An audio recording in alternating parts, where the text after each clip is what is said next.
Hello बच्चों, चलिए प्रश्न को देखते हैं। प्रश्न दिया है अभिकथन एवं कारण। तो अभिकथन को पढ़ते हैं। एम्फाइसेमा का लक्षण तब विकसित होता है जब कोई धरातल पर रहने वाला व्यक्ति पहाड़ पर जाकर ठहरता है। कारण, ऑक्सीजन का वायु दाब और आंशिक दाब ऊंचाई बढ़ने के साथ साथ कम हो जाता है। तो आइए इस प्रश्न की मुख्य अवधारणा को समझते हैं। मुख्य अवधारणा मुख्य अवधारणा जो है वह श्वसन क्रियाविधि से संबंधित है। श्वसन क्रियाविधि या श्वसन से संबंधित है, जिसमें विशेष प्रकार की घटनाएं भी शामिल होती हैं। आइए इसे हम समझने का प्रयास करते हैं। सबसे पहले अगर हम बात करें एम्फाइसेमा के बारे में।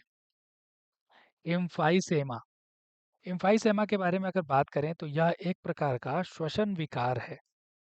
श्वसन विकार। अब यह होता कैसे है, इसके बारे में सबसे पहले जरूरी है समझना। तो एम्फाइसेमा जो है, इ- इसे हम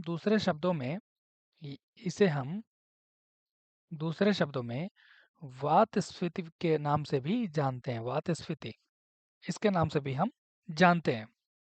तो अगर बात करें यहाँ पे वात स्फीति के बारे में, तो यह एक चीरकालिक रोग है।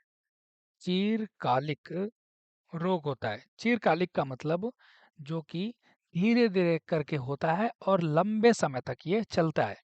और इसमें अगर हम देखा जाए तो जो कूपिका भित्ति होती है, हम जानते हैं कि कूपिकाएं होती हैं जो फेफड़े की इकाई होती है, तो इसकी जो भित्ति होती है ना, वो क्या हो जाती है, क्षतिग्रस्त हो जाती है। तो हमने ये देखा, क्षतिग्रस्त हो जाती है, जिसके कारण जो होता है गैसों का जो विनिमय सतह होता है वो घट जाता है, और इसका मुख्य कारण जो होता है धूम्रपान इत्यादि हो सकते हैं। तो हमने देखा है कि एम्फीसेमा का लक्षण तब विकसित होता है जब कोई धरातल पर रहने वाला व्यक्ति पहाड़ पर जाकर ठहरता है। तो ये बात बिल्कुल गलत है। बात करेंगे ऑक्सीजन की वायु दाब और आंशिक दाब ऊंचाई बढ़ने के साथ साथ कम हो जाता है। ये बात बिल्कुल सही है। हम जितना ही ऊंचाई पर जाएंगे, ऊंचाई पर हम जितना ही बढ़ेंगे, तो हमें देखेगा कि जो वायुमंडल है, जो वायुमंडल का जो दाब होता है वह क्या हो जाता है, घटता चला जाता है। तो ये बात तो सही है। अब हम बात करेंगे अपने विकल्पों पे। तो विकल्प जो हमारे पास दिए गए हैं, ए और आर दोनों सत्य हैं। तो हमने देखा एक सत्य है और एक असत्य है, तो इसका मतलब यह गलत हो जाएगा।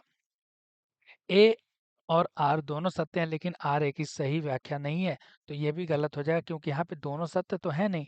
अब सौ पे हम देखेंगे ए सत्य है लेकिन आर असत्य है, तो ये भी गलत हो जाएगा, क्योंकि हमने देखा है कि ए जो है वह असत्य है। तो अब विकल्प है ए असत्य है लेकिन आर सत्य है, ये हमारा सही उत्तर हो जाएगा।